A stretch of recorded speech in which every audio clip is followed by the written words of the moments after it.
Assalamualaikum warahmatullahi wabarakatuh. Saya Indra dan Iman ingin menyampaikan materi pertemuan 8 tentang rekrutmen dan seleksi staf internasional. Pelaksanaan dan proses rekrutmen internasional. Menurut Schuler dan Jackson mengatakan, rekrutmen antara lain meliputi upaya pencarian sejumlah calon karyawan yang memenuhi syarat dalam jumlah tertentu sehingga dari mereka perusahaan dapat menyeleksi orang-orang yang paling tepat untuk mengisi lowongan pekerjaan yang ada. Menurut Stoner mengatakan rekrutmen dimaksudkan untuk menyediakan sekelompok calon yang cukup besar sehingga organisasi yang bersangkutan akan dapat menyeleksi karyawan yang memenuhi syarat sesuai dengan yang dibutuhkannya. Dari dua teori di atas dapat disimpulkan bahwa rekrutmen adalah upaya untuk mencari tenaga kerja yang memenuhi syarat, tepat kualitas, dan kuantitas untuk dipekerjakan dalam dan oleh perusahaan pada waktu yang dibutuhkan. Sumber dan metode untuk mendapatkan pelamar. Berikut denah contoh untuk mendapatkan pelamar. Di sini ada sumber-sumber rekrutmen, metode rekrutmen.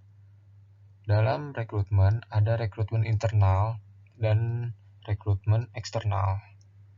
Dalam rekrutmen internal terdapat rencana sukses, job posting, pembantuan pekerja, keluarga pekerja, promosi dan pemindahan. Sedangkan untuk rekrutmen eksternal dibagi jadi dua, ada dari dalam negeri dan luar negeri, yaitu pelamar, lembaga pendidikan, rekomendasi karyawan, agen tenaga kerja, organisasi profesional, iklan, dan lain-lain. Dalam rekrutmen ada dua sumber. Yang pertama, sumber internal adalah karyawan yang ada di dalam organisasi dipromosikan, dipindah tugaskan atau dirotasi tugaskan, serta mantan karyawan yang bisa dikaryakan dan dipanggil kembali. Yang kedua, dari sumber eksternal adalah merekrut karyawan dari luar. Ini memiliki sejumlah keuntungan antara lain memasukkan orang baru dengan gagasan segar. Sumber-sumber eksternal dapat juga menyediakan karyawan sementara yang memberikan fleksibel pada perusahaan untuk memperpanjang atau mengontrak tenaga kerja.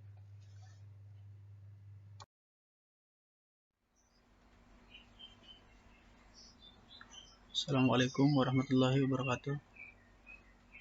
Saya Iman melanjutkan presentasi yang tadi dari Saudara Indra.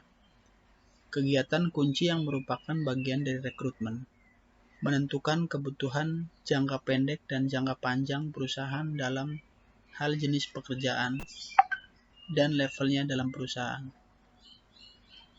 Terus berusaha mendapatkan informasi mengenai perkembangan kondisi pasar tenaga kerja, menyusun bahan-bahan rekrutmen yang efektif, menyusun program rekrutmen yang sistematis dan terpadu yang berhubungan dengan kegiatan sumber daya manusia lain dan dengan kerjasama antar manajer dan karyawan. Mendapatkan calon karyawan yang berbobot dan memenuhi syarat, mencatat kualitas dan jumlah pelamar dari berbagai sumber dan masing-masing metode rekrutmennya. Melakukan tindak lanjut terhadap para calon karyawan, baik yang diterima maupun yang ditolak, guna mengevaluasi efektif tidaknya rekrutmen yang dilakukan. Pelaksanaan dan proses seleksi internasional. Seleksi adalah kegiatan dalam manajemen sumber daya manusia yang dilakukan setelah proses rekrutmen selesai dilaksanakan. Hal ini berarti telah berkumpul sejumlah pelamar yang memenuhi syarat untuk kemudian dipilih mana yang dapat ditetapkan sebagai karyawan dalam suatu perusahaan. Proses pemilihan ini yang dinamakan dengan seleksi. Di dalam proses seleksi dikenal dua sistem atau filosofi, yaitu sistem gugur, success handless. Pada sistem seorang peserta mengikuti tahap seleksi satu demi satu secara bertahap. Jika tidak lulus pada suatu tahap, maka peserta dinyatakan gugur dan tidak dapat mengikuti tahap seleksi berikutnya. Pada sistem kompensatori, peserta mengikuti seluruh tahapan seleksi atau tes yang diberikan. Kelulusan peserta ditentukan dengan mengevaluasi nilai atau hasil dari seluruh tahap atau tes itu. Nilai tinggi pada satu tahap tes dapat mengkompensasi nilai rendah pada tahap atau tes yang lain. Prosedur seleksi sumber daya manusia internasional.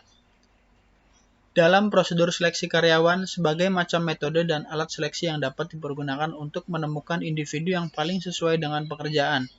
Berikut tahapan-tahapan yang umum digunakan dalam proses seleksi. A.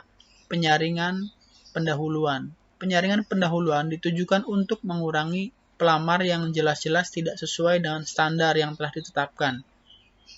Yang B. Pemeriksaan formulir lamaran. Di samping wawancara, belangko lamaran adalah yang paling umum digunakan sebagai alat seleksi formulir lamaran pada umumnya untuk mengumpulkan informasi tentang pendidikan, pengalaman, dan karakteristik personal pelamar. C. Melaksanakan testing. Tes untuk pelamar biasanya diselenggarakan setelah wawancara. Pendahuluan dilaksanakan dan belangko lamaran telah diperiksa. Tes dikembangkan dalam usaha untuk menemukan cara pengukuran kualifikasi pelamar yang lebih objektif. D. Melaksanakan wawancara penyelesaian. Wawancara penyeleksian para pelamar pekerjaan dilakukan untuk mendapat informasi tambahan dan mengklarifikasi info yang dikumpulkan sepanjang proses penyeleksian. Biasanya wawancara diadakan pada 2 tingkat, yaitu pertama, di Departemen Sumber Daya Manusia sebagai wawancara awal. Wawancara ini dimaksudkan untuk mengetahui secara sekilas tentang penampilan, motif pekerja, dan latar belakang kehidupan pelamar. Bagi yang dinyatakan kurang memenuhi syarat dinyatakan gugur.